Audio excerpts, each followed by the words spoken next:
This is Tina Douglas, and you're listening to the Liam Photography Podcast with your host, my husband, Liam Douglas.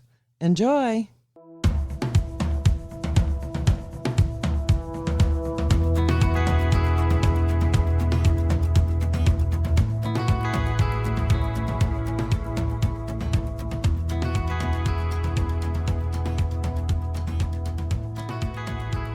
Welcome back to the show, everyone. Liam here, and this is episode 481 of the Liam Photography Podcast for the week of November 20th, 2025. In today's episode, Canon WiFi lawsuit, new Apple logo made by creatives, Prism lens FX, and more. So let's go ahead and head on over to our first story for this week. Canon Inc. and its U.S. subsidiary, Canon USA, are facing a new patent infringement lawsuit filed by Irish company Meyerowitz Innovations Ltd. The suit alleges that Canon's cameras, printers, and companion mobile app use Wi-Fi technology covered by 6 patents held by Meyerowitz that pertain to how devices wirelessly connect to networks or apps for tasks such as photo sharing and printing. The lawsuit, filed on November 12, 2025 in the U.S. District Court for the Western District of Texas, case number 1.25-CV-01826, also names Myerowitz's investment partner, Key Patent Innovations Ltd., as a co-plaintiff. Together, the companies are seeking remedies for Canon's alleged unlicensed use of the patented technology. Bloomberg Law, which reported on the lawsuit, has published the full complaint online. According to court documents, Meyerowitz first approached Canon in March 2024 seeking a licensing agreement for the patents. Meyerowitz reportedly sent letters, emails, and requested meetings with Canon representatives to negotiate a resolution. After 6 months without agreement, Meyerowitz filed their infringement claims.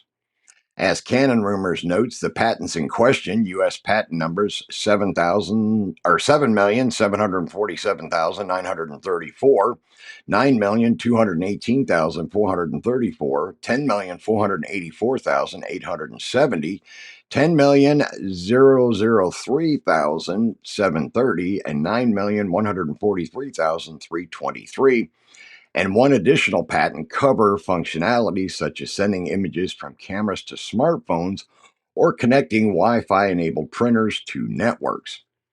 Meyerowitz asserts that Canon's use of these technologies in popular consumer and professional devices constitutes infringement.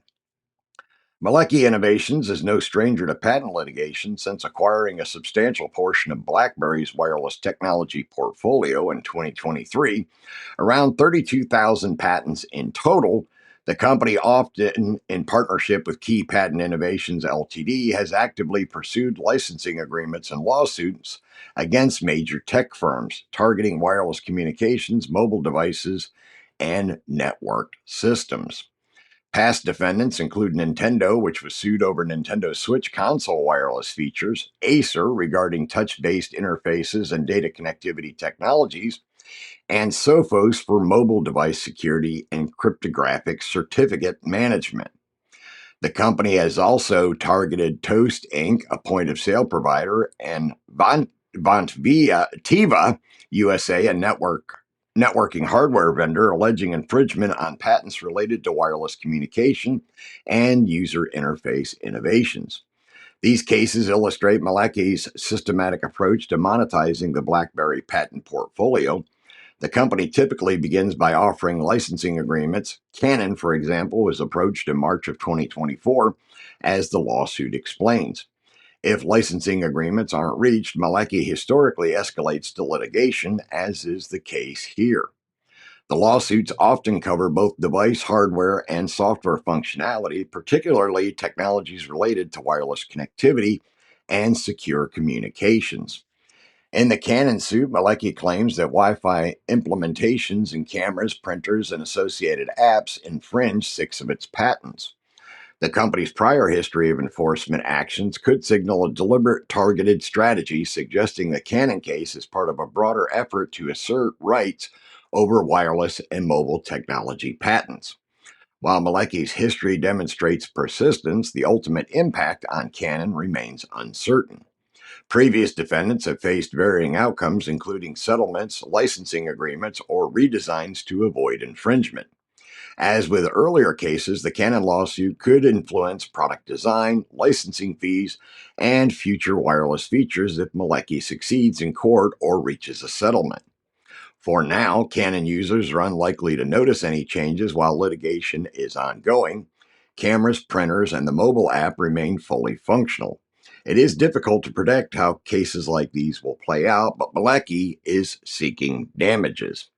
And I thought this was an interesting case, and I don't know, maybe it's just me, but it seems kind of messed up if Malecki bought all of these patents that were part of BlackBerry at one time, and now they're trying to turn around and sue other companies for using those patent technologies. Now, don't get me wrong, I'm not saying it's right to steal patent technology and infringe on patents, but if Malecki bought this stuff from BlackBerry, then I would assume that Canon and other companies would have already had some sort of a licensing agreement in place from when BlackBerry held the patents. But maybe I'm wrong on that. But boy, this just seems like a real mess as far as the patent infringements are concerned.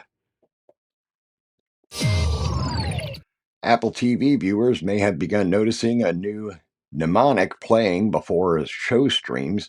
While it's easy to assume it is computer generated animation, it was, in fact, handmade by human creatives. In the age of generative AI, where Coca Cola is ruining Christmas, Apple has taken a refreshing approach to its new graphics by building a giant glass version of its TV logo in a studio and bringing it to life with clever lighting, macro lenses, and colored gels. The new mnemonic was made to mark Apple TV's rebranding from Apple TV Plus, which was confirmed in October.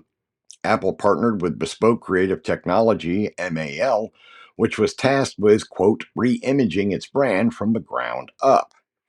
Quote, built from real glass and captured entirely in camera, the new identity explores reflection, color, and light to express the cinematic spirit at the heart of Apple TV, MAL writes on Instagram. Quote, every shimmer was made for real, no CGI or CG shortcuts, a nod to Apple's belief that craft should be felt, not faked.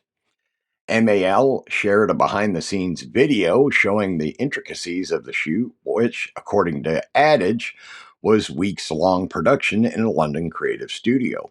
It involved designing the logo with the help of Apple's creative team and then sculpting it from solid glass.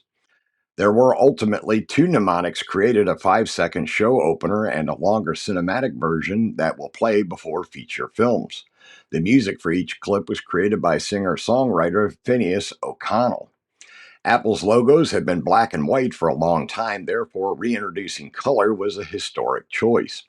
The creative agency sought inspiration from Apple's iconic 1977 logo, which has 6 bold colors striped across the bitten into apple. The handmade artisan mnemonic stands in stark contrast to Coca Cola's botched Christmas ad, which was AI generated and criticized for glaring errors such as the vans not being the same size. Viewers called it soulless and embarrassing. Quote, its labor is the content, the process is the story, and audiences can feel the differences, adds TikToker Jordan Schwarzenberger. Quote, Coca Cola took a shortcut and received backlash. Apple took the long road and received admiration. And I thought this was really cool, and it's not surprising because Apple, as a creative company, it's not all that shocking that they would choose to go with legitimately person-made device or advertising or logo for their Apple TV service. I couldn't see Apple doing AI-generated stuff just because, like I said, they're a very highly creative company. Prism Lens FX, known for its professional cinema filters, has announced the Shield series of cinema filters, a redesigned approach to the traditional 4x5 that promises improved performance and usability in fast-paced video workflows. The Shield series promises a new standard in 4x4 or 5.65 filter design. The company notes that there has been nearly no innovation in the 4x5 filter format for the past century, but that changes now. Built to prawn Prism's Lens FX professional-grade optical quality, the new filters feature a machined aluminum frame and design tweaks that address three common pain points the cinematographers face daily when working with filters: filter handling, damage prevention, and swift filter identification. Traditionally, 4x5 glass filters, while great for image quality, are bare glass. This means they must be handled carefully and regularly cleaned to remove unavoidable fingerprints. They are also susceptible to cracking and damage. The new Shield Series filters feature a glass filter inside a rigid aluminum frame with corner areas for gripping and filter labels on the top and bottom of the frame. The edge of the filter is also laser etched with identifying information so cinematographers can see which filter it is when looking straight down at it inside a filter holder. Quote, this 360-degree marking system means filters can be identified from any angle, whether stacked in a case, laid on a cart, or held at arm's length, eliminating the guesswork and lost time that comes with unmarked or minimally labeled filters, Prism Lens FX says. Prism Lens FX says cinematographers don't need to worry about the aluminum frame adding excess bulk or weight to the kit, as its low profile ensures it works with, quote, most standard matte boxes and filter trays. Quote, for cinematographers tired of babying their filters or wasting time searching for the right piece of glass, the Shield series offers a straightforward proposition: better protection, easier handling, and faster identification, promises Prism Lens FX. Prism Lens FX remains committed to meeting the workflow needs of professional cinematographers. The company worked alongside CRD Bag in August to launch a first of its kind modular filter bag for filmmakers.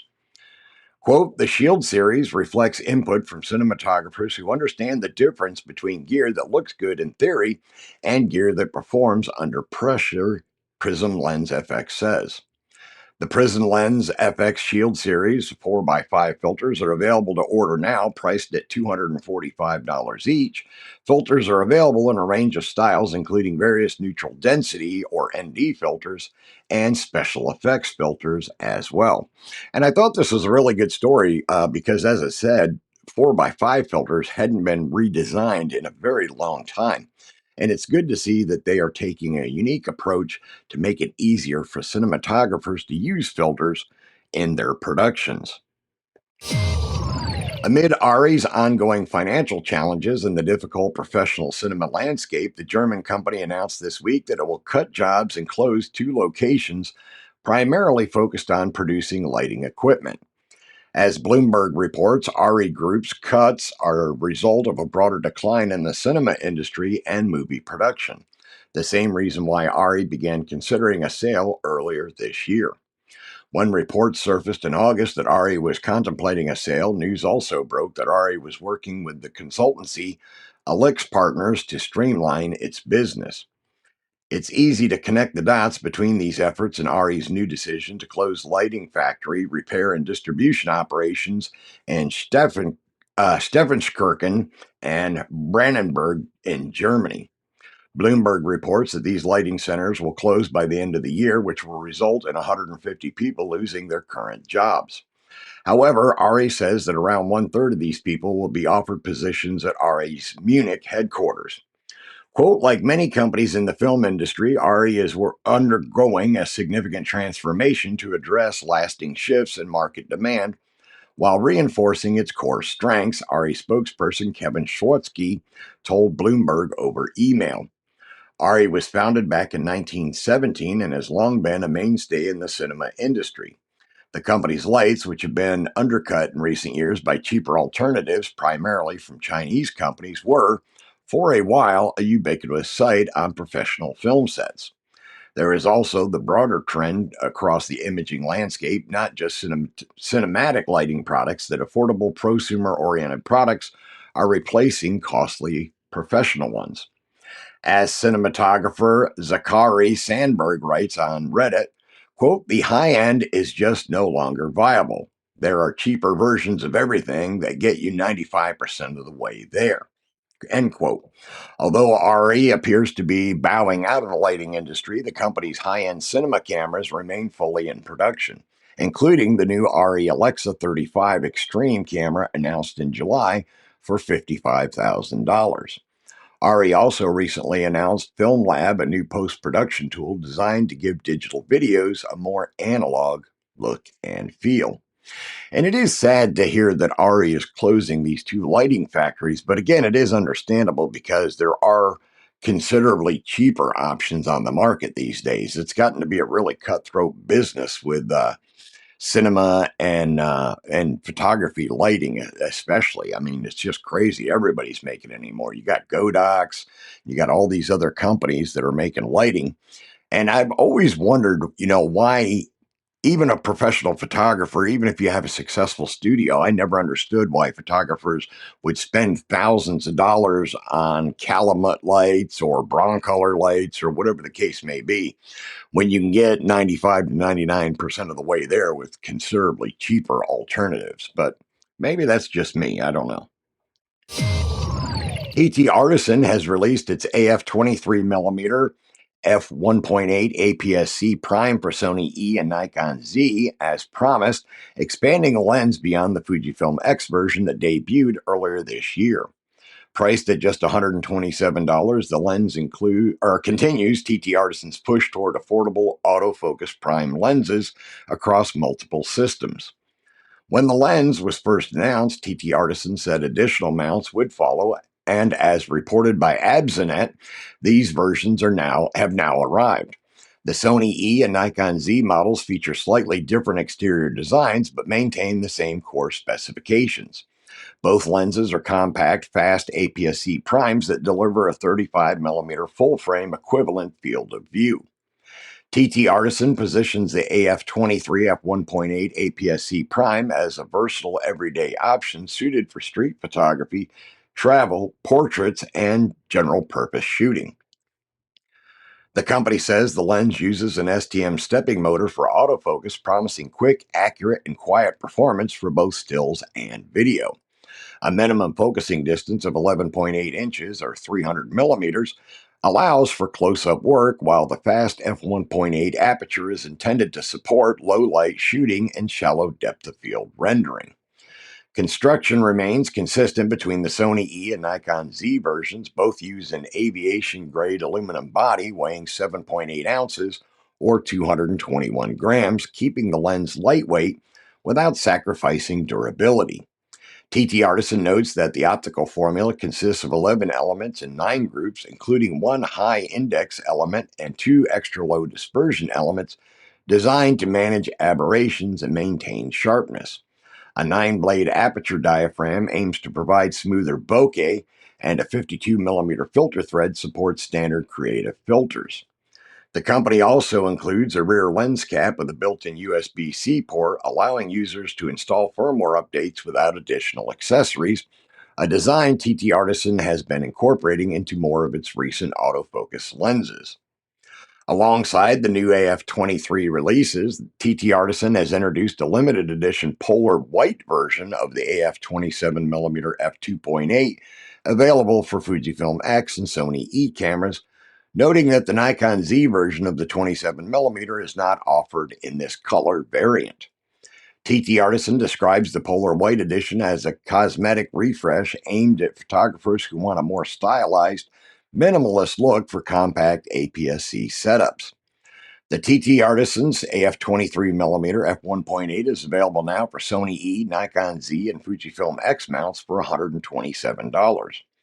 The Polar White Limited Edition 27mm f2.8 is also available now for Fujifilm X and Sony E mounts. And I thought this was a really cool story to touch on this week because TT Artisans has really been crushing it with their autofocus third-party lenses as of late. They've been doing an incredible job and putting out very decent, relatively inexpensive lenses, which, hey, that's a win-win for all of us, no matter how you slice it. The MP in Leica MP stands for mechanical perfection. That's a big claim that I decided to put to the test with a roll of Leica's brand new Monopan 50 and a trip to the English Cotswolds.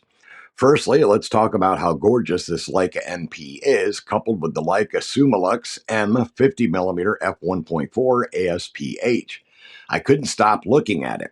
Slinging it over my shoulder, I proudly wore it like a fashion accessory, hoping that someone might recognize it and think, hey, that's a Leica MP. What a cool guy. But carrying around an analog camera with no film inside of it is plumbing new lows. So after loading in a roll of Leica Monopan, it was time to start dipping into my 36 exposures. Now, I have used a Leica M11 before, so the rangefinder focusing aspect wasn't totally alien to me. Nevertheless, I was wary because I know how difficult it can be to nail focus on a 50mm lens attached to an analog camera, having missed plenty of shots on my Canon AE1, but spoiler alert, I nailed the focus on every single shot. Rangefinder 1, manual focus 0. Now, this camera works without batteries, which is cool. Obviously, I would have been up the creek without a paddle had the battery died, since it would have left me guessing the exposure. But it's nice to know that I could have carried on taking photos even if it did die. Speaking of the light meter system inside the camera, my God, it's so simple and intuitive. After initially being intimidated by the MP, it was a pleasure to use it as everything started feeling so natural. It works by pushing around those beautiful dials on the body and lens that control the shutter speed, aperture. As you do so, two arrows and dots inside the viewfinder tell you the exposure. Once you hit the dot between the arrows, you know you're in business. No wonder all those famous war photographers used it to shoot in hyper-stressful situations. Once I'd wandered around the beautiful Cotswolds, sticking my nose into places it wasn't welcome, I hit the end of the film and rewound it.